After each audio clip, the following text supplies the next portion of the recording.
इससे पहले, इस चैप्टर से पहले अपन चैप्टर नंबर 4 पढ़ के आए हैं पूरा, और 5वां चैप्टर सबसे पहले पढ़े थे। 5वां जो चैप्टर है वो सबसे पहले पढ़ चुके थे। 5वां के बाद में 1 से लेकर कितने पढ़ लिए? 4, इसलिए 5 का पढ़ाया जाएगा लास्ट में। ठीक है, तो मैं लगातार पढ़ा रहा हूँ। स्टार्टिंग में मैंने 5वां लिया था, 5 के बाद में 1 से 4 पढ़े हैं, 1 से 4 के बाद में छठा पढ़े। अब छठा जो चैप्टर है इसका नाम है त्रिभुज, है ना। और चैप्टर 6 है प्रश्नावली 6.1 की बेसिक जानकारी। मतलब 6.1 में अपन क्या क्या पढ़ने वाले हैं, 6.1 में कौन कौन से फॉर्मूले यूज होंगे, 6.1 में क्या दिया हुआ है, ये पूरा। और मैंने नीचे टॉपिक लिखा है आकृतियों के प्रकार। देखो चैप्टर का नाम तो त्रिभुज है और लिखा मैंने आकृतियों के प्रकार है। ध्यान देना, आप देखते रहना कि मैं कब जाके त्रिभुज में जाऊंगा, अर्थात त्रिभुज में कब बात करूंगा। त्रिभुज की मैं बात कर रहा हूँ आकृतियों की सबसे पहले, न कि त्रिभुज की बात कर रहा हूँ। त्रिभुज या आकृतियां होता है। देखो आकृति सबको बोलते हैं, त्रिभुज हुआ, चतुर्भुज हुआ, है ना, वर्ग हुआ, आयत हुआ, है ना। कोई भी आकृति है, जैसे मान लो ये कोई भी आकृति नहीं है, मतलब ये कुछ भी नहीं है, ये फिलहाल कुछ भी नहीं है, इसको कुछ भी नाम नहीं है, लेकिन ये भी तो आकृति कहलाती है ना। ठीक है, कोई भी आकार हो, मतलब कुछ भी बनाए हो, वो सारी कभी क्या कहलाती है, वो सभी आकृतियां कहलाती है। ठीक है, आकृति के बाद में मैं त्रिभुज में कब जाऊंगा, कब बोलने लगूंगा त्रिभुज को, ये देख लेना आप। और चैप्टर कक्षा 10 गणित का चैप्टर जो है ना, ये चैप्टर सबसे हार्ड है। लेकिन हार्ड चैप्टर के लिए आपको ये करना है, जो मैं काम दूंगा वो डेली के डेली काम होना चाहिए। और टेस्ट तो आप देखते हो, रोजाना टेस्ट होता ही है। ठीक है, और थोड़ा सा ध्यान से देख लेना। ठीक है, तो करें अपन श्री गणेश है। ये बाई डाटा जैसे मैंने फेयर कॉपी में ऐसे लिखोगे आप, ऐसे लाइन आपकी फेयर कॉपी में ऊपर ऊपर ले लिखोगे। ठीक है, पर्सनालिटी 6.1 की बेसिक जानकारी और आकृतियों के प्रकार। समरूप आकृतियां, सर्वांग समाकृति। तो थोड़ा थोड़ा हल्का हल्का इनके बारे में सुने, इन हल्का हल्का बस देखे, परिभाषा में बताऊंगा इनका, थोड़ा थोड़ा नाम के आधार पे देख लो इनका। समरूप आकृतियां देखो पहले, देखो एक पहली बात मैं ये बताऊं, समरूप आकृतियां हो चाहे सर्वांग समाकृतियां हो, दो के बीच में देखते हैं अपन।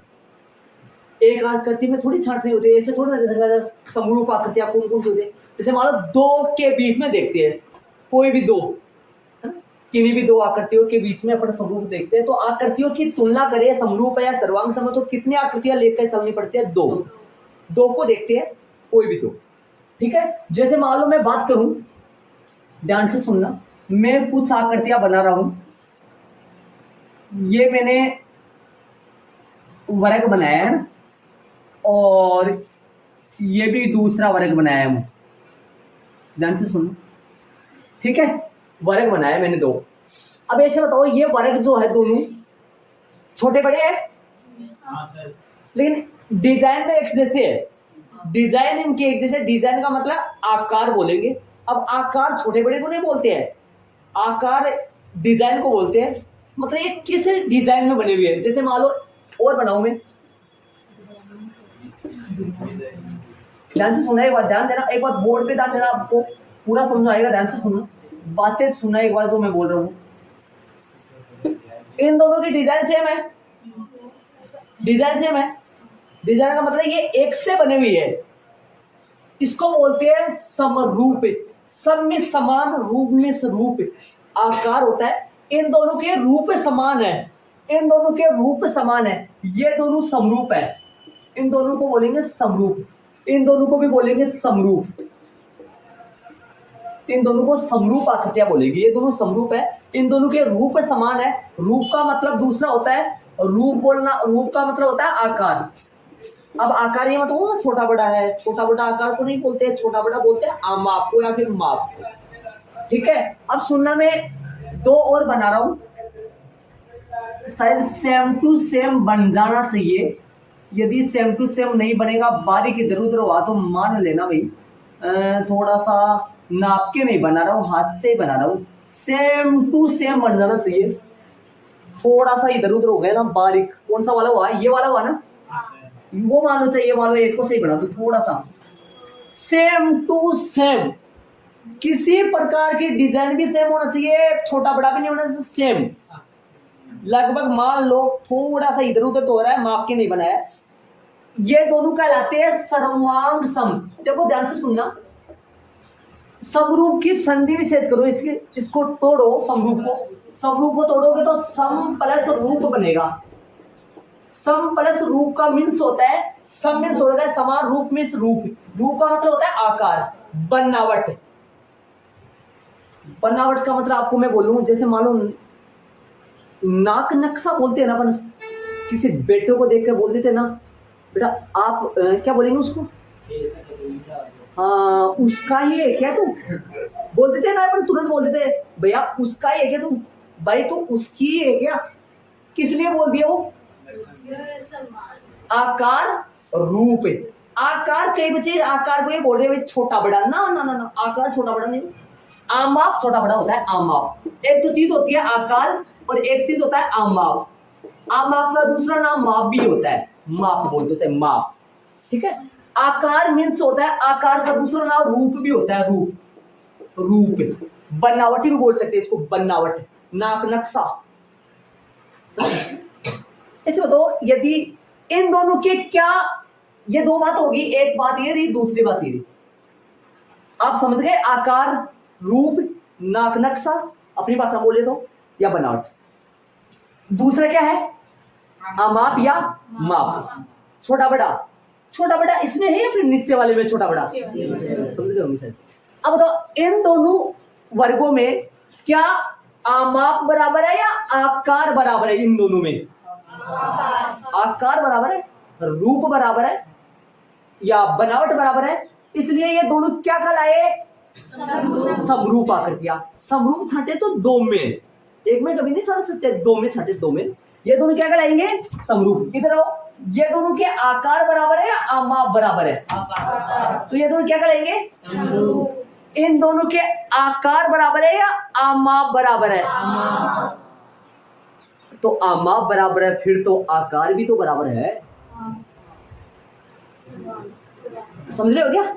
यहाँ आकार और आमाप है दोनों बराबर, नाक नक्शा भी सेम है, रूप है, जैसे अपन बोलते हैं ना नक्शा तेरा किस में जा रहा है, इसे बोल देते ना नाक नक्शा, या फिर बनावट, या फिर शरीर का जो चेहरे का जो, वैसे अपन बोले इन दोनों का आकार और आमाप दोनों बराबर है, तो क्या कहलाएंगे दोनों, इसको तोड़ के लिखा था सम प्लस रूप। ऐसी दो आकृतियां जिनके रूप या बनावट गणित की भाषा में आकार बराबर हो, वो दोनों आकृतियां ऐसी आकृतियां, इसको तोड़ो, ये तीन जगह टूटेगा, ध्यान लगाओ, इसको तोड़ूंगा, सर्वय प्लस अंग प्लस सम, सर्वय प्लस अंग प्लस सम, सुनना ध्यान से, सभी अंग समान हो, ऐसी दो आकृतियां जिनके सभी अंग कैसे हो, समान हो। सभी अंग समान होने का मतलब आकार भी समान और आमाप भी समान। आकार और आमाप यदि दोनों समान होते हैं तो वो दोनों आकृतियां आपस में क्या कहलाती है, सर्वांग सम। याद करो कुछ एग्जाम्पल है।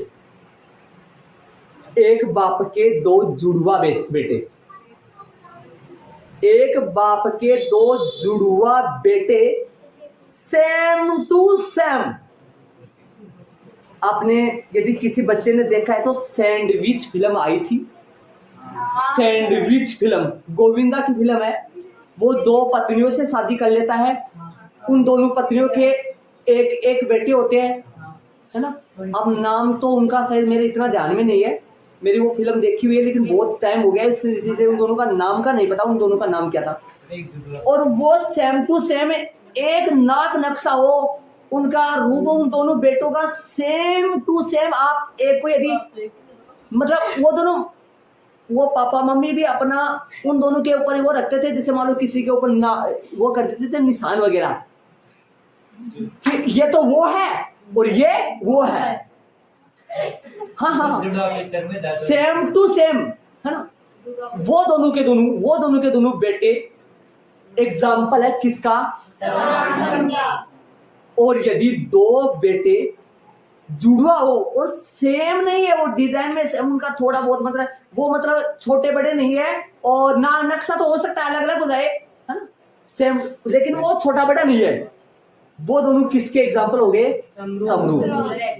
समरूप समरूप के, हाँ वो सही बात है, समरूप के सब जगह। लेकिन ध्यान रखिए, आपको पता होना चाहिए क्या हुआ। और यदि सुनो एक बात बता दूं, दो सेम टू सेम जुड़वा तो सर्वांग सम का, सर्वांग सम का सेम जुड़वा सर्वांग सम का होता है जुड़वा।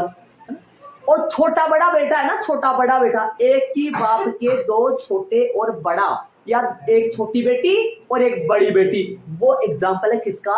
समरूप का। सही बोल रहा हूँ, समरूप का।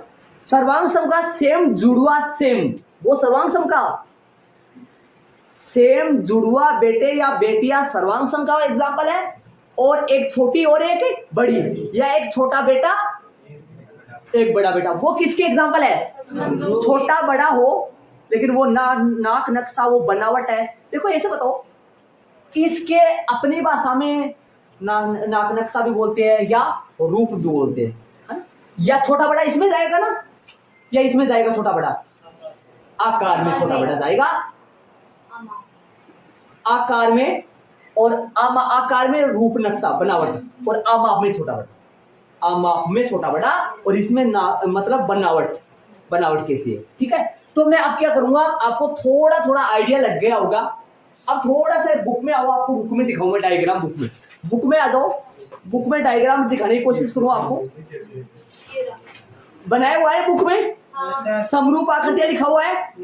अब सुनो, आपको नीचे ये समरूप आकृतियां जो लिखा हुआ है, समरूप आकृतियां लिखने के जस्ट उस तरफ देखो डायग्राम बने हुए हैं, 3-4 बने हुए ना। देखो सुनो, अब ध्यान से देखना, रोमन में पहला दे रखा है ना, रोमन में पहला दे रखा है। अब देखो एक तो पूरा डायग्राम बनाया हुआ है, और पूरा डायग्राम बनाने के बाद में उन दोनों चित्रों को अलग अलग दिखा दिया, फिर आगे उनमें से निकाल के बाहर निकाल दिया ना। अरे पहले तो देखो इसने क्या कर रखा है, इसमें क्या कर रखा है, एक पूरा डायग्राम दिखा दिया आपकी बुक में है, और फिर क्या कर दिया, उन दोनों को अलग अलग कर दिया। 2 गोले थे ना, 2 गोले एक जगह, और फिर उन दोनों को क्या कर दिया, बाहर निकाल के अलग अलग रख दिया, ठीक है। बताओ ये दोनों को जो गोले हैं, रोमन में जो पहला है इसमें 2 गोले, तीसरा मत देखना, एक तो मेन गोला है उसमें 2 लगाए हुए हैं, 2 ऊपर नीचे, और फिर उनमें से बाहर निकाल के अलग कर दिया। तो ये आगे वाले जो 2 है ना, ये दोनों गोले समरूप के एग्जाम्पल है, या फिर सर्वांग सम के? छोटे बड़े हैं। इन दोनों, इनको वर्त बोलेंगे, इन दोनों वर्तों के आमाप समान नहीं है, आकार समान है, बनावट सेम है, नाक नक्शा सेम है, रूप समान है। छोटा बड़ा तो है लेकिन डिजाइन क्या है इनकी, इसलिए इन दोनों वर्तों की डिजाइन अर्थात आकार समान है, इसलिए ये दोनों वर्त क्या कहलाएंगे? लेकिन इन दोनों का यदि ये छोटा बड़ा नहीं हो और यदि इनकी त्रिज्या सेम हो, तब वो दोनों कौन से वर्त माने जाएंगे? माप भी बराबर होगा तो वो दोनों कौन से माने जाएंगे फिर? आगे वाले डायग्राम में वर्ग दे रखा, वर्ग में से बाहर निकाल लिया, ये दोनों वर्ग फिर कैसे है? समरूप है। तीसरे में देख लो, 2-3 त्रिभुज, देखो इसने लिख रखा प्रश्न में, देखो ऊपर ऊपर, अब से स्टार्ट करो, समरूप के जस्ट नीचे अब लिखा हुआ है, अब किन्हीं 2 वर्तों पर विचार कीजिए, देखिए आकृति 6.1 के रोमन में पहले में, क्या ये सर्वांग सम है? चूंकि इनमें से सभी की त्रिज्या समान नहीं है। त्रिज्या समान नहीं है मतलब समान नहीं है, ये त्रिज्या का मतलब जानते हो ना, समान त्रिज्या का, एक से भी त्रिज्या का, 1-2 से भी त्रिज्या का, है ना। मैंने गोले बनाए नहीं, इसमें देख लो, ठीक है। इसलिए ये परस्पर सर्वांग सम नहीं है। ध्यान दीजिए, इनमें से कुछ सर्वांग सम है और कुछ सर्वांग सम नहीं है। अब देखो नीचे आ जाओ, ये ताजमहल के डायग्राम दिखाई दे रहे हैं आपको? कितने ताजमहल के डायग्राम दिखाई दे रहे हैं? ये तीनों के तीनों परस्पर समरूप है या सर्वांग सम है? समरूप है। समरूप है ना? अरे इनकी डिजाइन सेम है, आकार सेम है, बल्कि आमाप सेम नहीं है। आमाप का मतलब छोटा बड़ा तो ये है, लेकिन डिजाइन इनकी सेम है। लुक भी बोल सकते हैं इस चीज को, लुक, बनावट, रूप, ढांचा, नाक नक्शा, हाँ नाक नक्शा, ढांचा, तो लुक, बनावट, ये सेम है इनकी, सेम बना हुआ है। छोटा तो बड़ा है, छोटा बड़ा है लेकिन सेम बना हुआ है। और यदि छोटा बड़ा नहीं हो, बराबर भी हो, तब वो क्या कहलाएंगे? सर्वांग सम। वो सर्वांग सम में आकार भी बराबर होता है और समरूप में सिर्फ जी। नीचे आ जाओ तो कुछ आगे आ जाओ, मतलब आगे वाले पेज पे जाओगे आप, ठीक है। तो इनके अब मैं इनको हटाऊंगा और एक एक इनको लेंगे, है ना। मैं इनको रफ करूंगा, पहला रोमन में मुख्य पहला और मुख्य दूसरा, इन दोनों की परिभाषा लिखेंगे।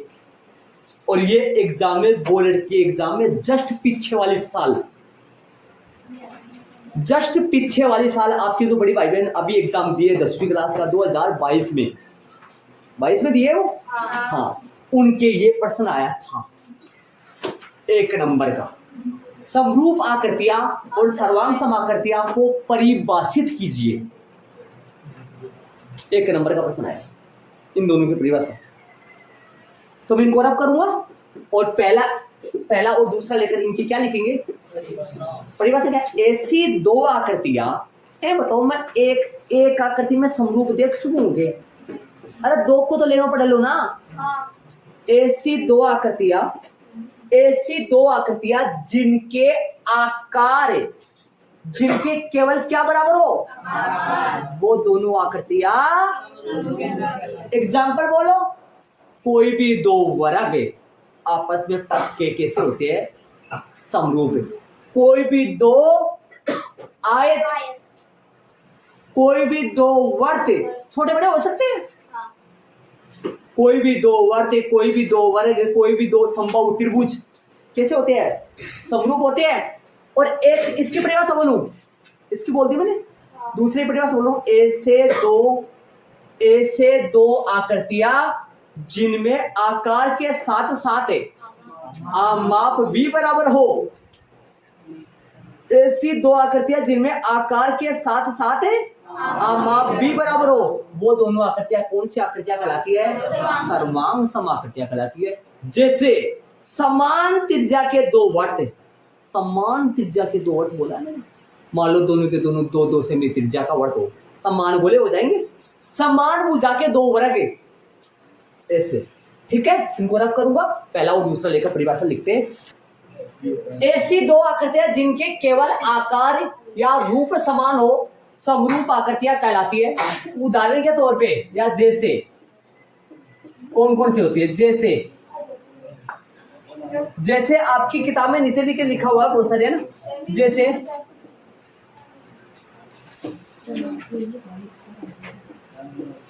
कोई 2, या सभी भी लिख सकते हो, सभी वर्ग, सभी जो वर्ग है, सभी वर्ग कैसे होते हैं? सब वर्ग। अब किसी बच्चे को जैसे मालूम वर्ग का नहीं मालूम ना, तो उनका मैं क्या कर सकता हूँ? ऐसे जिसमें चारों भुजा बराबर हो, चारों भुजा बराबर वर्ग है। सभी वर्ग कैसे होते हैं? सभी वर्ग परस्पर समरूप होते हैं ना। सभी वर्ग, सभी वर्ग, हाँ जी, हाँ जी, हाँ जी, पढ़ा रहे। फॉर एग्जाम्पल ले, सभी वर्ग, ठीक है, सभी वर्ग और सभी समबाहु, सभी समबाहु त्रिभुज, सभी समबाहु त्रिभुज, सभी वर्ग, सभी वर्त और सभी समबाहु त्रिभुज, ये किसके एग्जाम्पल होते हैं? समरूप के। सभी वर्ग, सभी के बजाय 2 भी ले सकते हैं ना, 2 वर्ग, 2 वर्त, सभी समबाहु त्रिभुज। प्रश्नावली 6.1 का ये सारी बातें को गुला मिला करे। प्रश्नावली 6.1 का प्रश्न नंबर पहले का रोमन में पहला, इस बातों को काम में लेकर प्रश्नावली 6.1 का प्रश्न नंबर पहले का रोमन में पहला, इन बातों को गुला मिला करे ये प्रश्नावली यूं ही हो जाएगी अपने आप। हाँ, सभी समझ गए होंगे, पता चल गया होगा आपको कई प्रश्नों का जी। समझ गए। प्रश्नावली 6.1 थी, छोटी सी प्रश्नावली है, वो आपको पेज नंबर किताब में देख लो कहाँ से है, डायग्राम बने उसके। हाँ, छोटी सी प्रश्नावली, ज्यादा बड़ी नहीं है। आगे गया ये नीचे हाँ, इसके आगे सब ये रहा। सभी वर्ग परस्पर कैसे होते हैं? समरूप। अरे समरूप क्यों? क्योंकि ये वर्ग जैसे बनते हैं, याद करो, दिमाग लगाओ, वर्ग कैसे बनते हैं ये वो सारे। देखो चारों भुजा क्या होनी चाहिए? ये चारों भुजा समान है इसकी, ध्यान से सुनना, दिमाग लगाना थोड़ा सा। इनकी चारों भुजा समान है, जैसे ये बना हुआ है वैसे ही ये बनेगा। अरे छोटा बड़ा है तभी तो आमाप बराबर नहीं है, और छोटा बड़ा है तभी तो आमाप बराबर नहीं है, तभी तो ये सर्वांग समय नहीं है। क्या है? सिर्फ और भी छोटा हो सकता है, मतलब इस लुक में बना हुआ होगा, डिजाइन ऐसा होगा, नाक नक्शा ऐसा बना हुआ रहेगा, इसलिए सभी वर्ग परस्पर क्या कहलाते हैं? सभी व्रत। गोले गोले व्रत जानते होंगे, अरे बहुत सारे होते हैं ना वर्त, जानते हैं, सभी जानते हैं वर्त, छोटा बड़ा हो सकता है जी। समबाहु त्रिभुज, जिसकी तीनों भुजाएं समान हो, विषमबाहु त्रिभुज, समद्विबाहु त्रिभुज। यह त्रिभुज ऐसा है, इसकी तीनों भुजा बराबर है। एक त्रिभुज और लेता हूं, इसकी तीनों भुजा भी, अरे मान लो ये 3-3 सेमी का त्रिभुज, मान लो इसकी तीनों भुजा 3-3 सेमी है, मान लो इसकी तीनों भुजा 1-1 सेमी है, मान लो एक बीच वाला सा और बनाऊं, इसकी तीनों भुजा 2-2 सेमी है। लेकिन ऐसे में तो इन तीनों की डिजाइन तो सेम है, इसलिए सभी समबाहु त्रिभुज, समद्विबाहु नहीं, समद्विबाहु होता है, एक विषमबाहु होता है। सभी समबाहु त्रिभुज किसका एग्जांपल होता है? मैंने 3 लिया है, लिखा है, ठीक है। दूसरा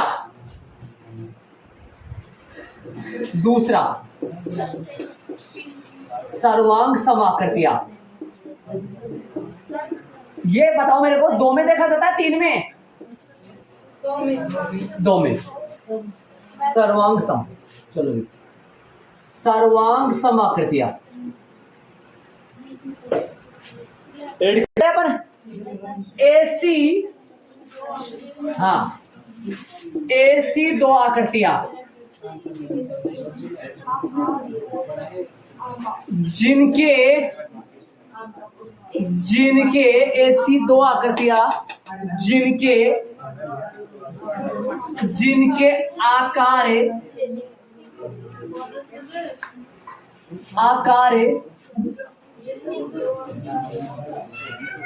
आकार के साथ साथ, ऐसी 2 आकृतियां जिनके आकार के साथ साथ आमाप, मतलब ब्रैकेट में माप, ऐसी 2 आकृतियां जिनके आकार के साथ साथ आमाप भी समान हो, आमाप भी समान हो। ऐसी 2 आकृतियां जिनके आकार के साथ साथ मतलब आकार समान होने के साथ साथ आमाप भी समान हो, सर्वांग सम आकृतियां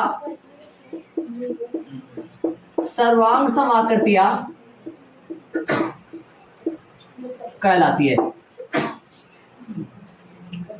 जैसे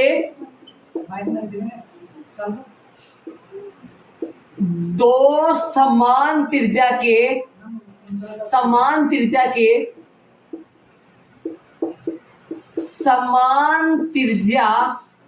के 2 क्या वर्ते, समान त्रिज्या के 2 वर्त, समान त्रिज्या के कितने वर्त?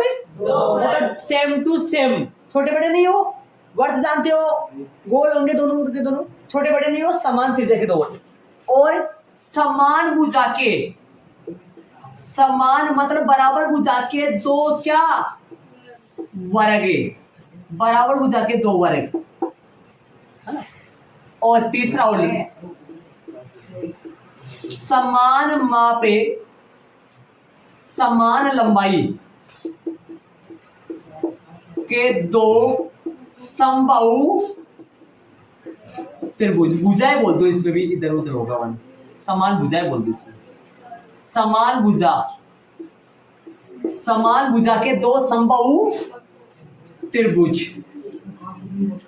देख लो भाई परिवार से सामने से, ऐसी दो आकृतियां जिनके आकार, जिनके आकार, जिनके आकार के साथ साथ, जिनके आकार समान होने के साथ साथ, ऐसे सही रहेगा थोड़ा, जिनके आकार समान होने के साथ साथ, आकार समान होने के साथ साथ, के साथ साथ, के साथ साथ, थोड़ा सा लैंग्वेज सुधार तो सही, के साथ साथ आमाप भी समान हो, ऐसा सही लग रहा है ना। ऐसी दो आकृतियां जिनके आकार समान होने के साथ साथ आमाप भी समान हो, सर्वांग सम आकृतियां कहलाती है। जैसे समान त्रिज्या के दो वर्त, छोटे बड़े नहीं हो, छोटे बड़े वर्त नहीं हो, ध्यान दे, और समान भुजा के दो वर्ग, और समान भुजा के दो समबाहु त्रिभुज,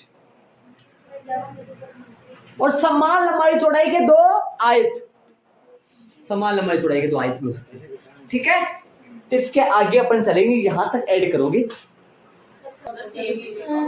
अब ये देखो, इनका डिजाइन सेम है, बनावट सेम है, थोड़ा बहुत इधर उधर आ जाए तो माफ करना।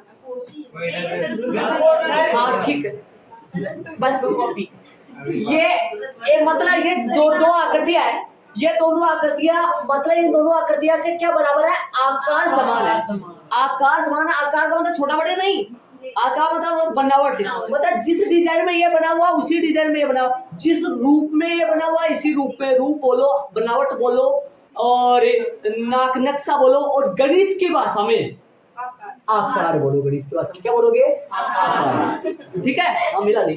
और इधर आओ, इसमें क्या होगा, इसमें ये दोनों छोटे बड़े नहीं होंगे, सेम हो जाएंगे। ऐसे डायग्राम बना दूंगा, लेकिन आकार भी सेम हो, आमाप भी, आकार नहीं आमाप भी, आकार तो इनके सेम है, लेकिन ये तो छोटे बड़े बन रहे हैं, छोटे बड़े नहीं होंगे, दोनों सेम होंगे। फिर क्या बोलोगे, आकार समान होने के साथ साथ आमाप मीन्स माप, छोटा बड़ा नहीं होगा, क्या कहलाएगा वो, समान। ये दोनों क्या है फिलहाल, समरूप। अब सुनना, यदि सुनो, ये दोनों क्या कहलाएंगे आपस में, समरूप, क्योंकि इन दोनों के आकार समान है, आकार समान, आकार समान है, आकार समान होने पर ये दोनों क्या कहलाएंगे, समरूप। और इन दोनों के आमाप, आकार के साथ साथ आकार प्लस आमाप, आकार प्लस आमाप दोनों समान है, इसलिए दोनों सर्वांग सम कहलाएंगे। अब मैं आपको एक बात पूछूं, क्या ये दोनों आकृतियां परस्पर सर्वांग सम है? क्या ये दोनों आकृतियां समरूप नहीं है? समरूप होने के लिए, समरूप होने के लिए सुनना ध्यान से, यदि दो आकृतियां समरूप देखनी है, उन दोनों के लिए क्या चाहिए, क्या बराबर होना चाहिए, आकार, बनावट। तो वो तो इसमें है ना। आप किस लिए बोलते हैं ये दोनों समरूप नहीं है? सुनो, आकार समान होने के लिए सिर्फ और सिर्फ क्या जरूरी है, समरूप होने के लिए, समरूप होने के लिए सिर्फ और सिर्फ क्या जरूरी है, आकार। उनके बनावट समान होना चाहिए, छोटा बड़ा चाहिए को, ठीक है, इनके बनावट तो समान है ना, तो ये दोनों समरूप ही तो है ना। तो जो सर्वांग सम आकृतियां होती है वो समरूप भी होती है। क्यों? सर्वांग सम आकृतियों में आकार समान होने के साथ साथ आमाप भी तो समान होती है, माप भी तो समान होती है। तो समरूप आकृतियां यदि कोई देखनी है तो उनमें क्या जरूरी है, आकार। तो आकार तो बराबर इनमें होता ही है ना। तो कोई ऐसी आकृतियां दो जो सर्वांग सम है वो दोनों समरूप भी है, लेकिन ऐसी दो आकृतियां जो समरूप है वो सर्वांग सम है, क्योंकि समरूप आकृतियों में तो सिर्फ और सिर्फ आकार ही समान होता है, आमाप समान कहाँ होता है, इसी में दोनों होता है। समरूप के लिए सिर्फ और सिर्फ क्या चाहिए, आकार बराबर। कई बच्चों के आकार में छोटे बड़े में दिखा था, आकार बोल रहा हूं बनावट को, रूप को, और आमाप बोल रहा हूं छोटा बड़ा माप। ये आकार है, ये आमाप। आमाप का मतलब छोटा बड़ा माप। तो जो समरूप होंगी उनमें तो आकार बराबर होगा, वो तो समरूप ही होती है। समरूप आकृतियां क्या नहीं होंगी? सर्वांगसम नहीं होंगी। क्यों नहीं होंगी? क्योंकि उनमें क्या बराबर नहीं है? आमाप बराबर नहीं है। और ये आकार के साथ साथ आमाप भी बराबर है। तो आकार बराबर होने के साथ साथ यदि आमाप भी बराबर, तो ये सर्वांगसम है। तो ये आकार बराबर तो है इनमें, तो ये समरूप ही तो जो सर्वांगसम आकृतियां होती है वो समरूप ही होती है, लेकिन जो समरूप आकृतियां होती है वो सर्वांगसम नहीं होती। तो नीचे वाली नोट वाली बात लिखूंगा मैं, ये है ना? क्या लिखूंगा? समरूप आकृतियां परस्पर सर्वांगसम नहीं हो सकती, लेकिन सर्वांगसम आकृतियां परस्पर समरूप हो सकती है। क्यों? सर इसमें क्योंकि सर्वांगसम आकृतियों में आमाप के साथ साथ आकार भी तो बराबर होता है। तो आकार, समरूप में तो आकार ही चाहिए, और सर्वांगसम में क्या चाहिए? आकार और आमाप दोनों। तो मैं नोट लगा के ये बात लिख लूं।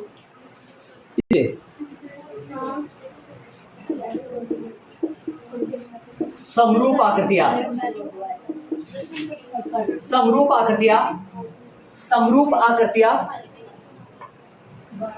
पहला पॉइंट, समरूप आकृतियां सर्वांगसम, समरूप आकृतियां सर्वांगसम नहीं हो सकती, नहीं हो सकती।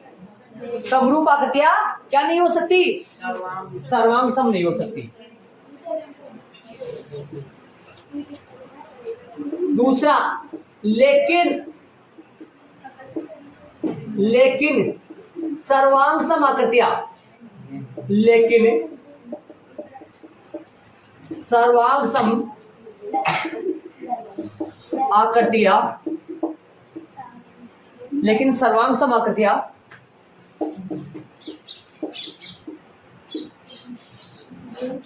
सर्वांगसम आकृतियां समरूपे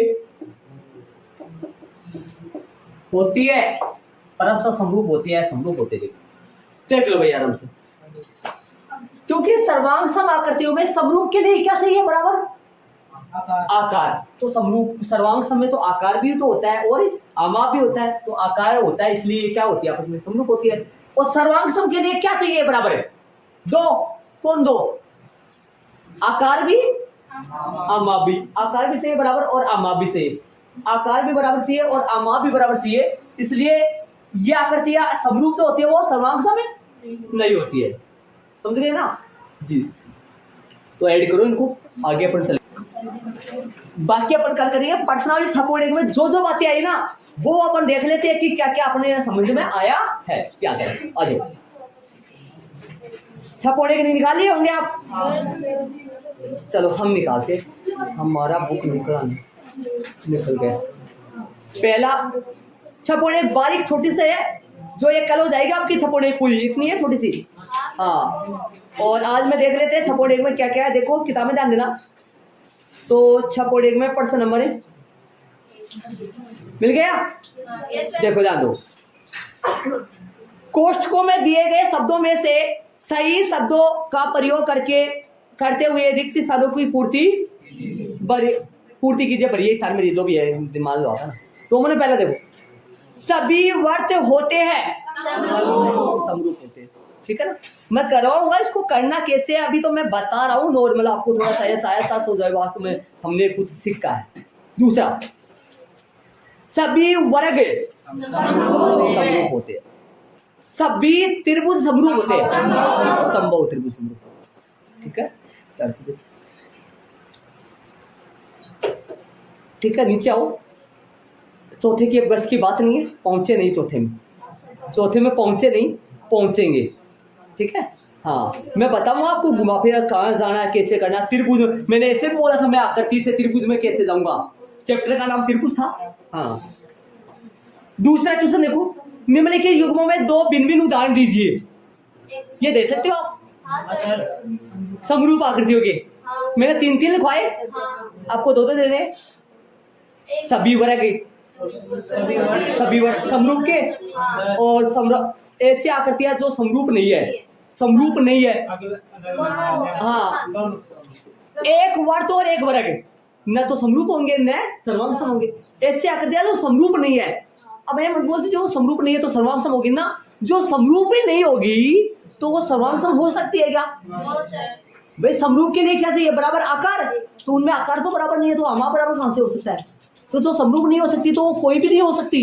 तो कोई एक वाटर एक आयत ले लो, या दो समद्विबाहु त्रिभुज ले लो, दो समद्विबाहु, दो विषमबाहु त्रिभुज ले लो, एक वर्ग और एक आयत ले लो। मैं कराऊंगा, मैंने थोड़ा सा बताया, ठीक है। बाकी अपन कल करेंगे इस चैप्टर के लिए। यहाँ तक।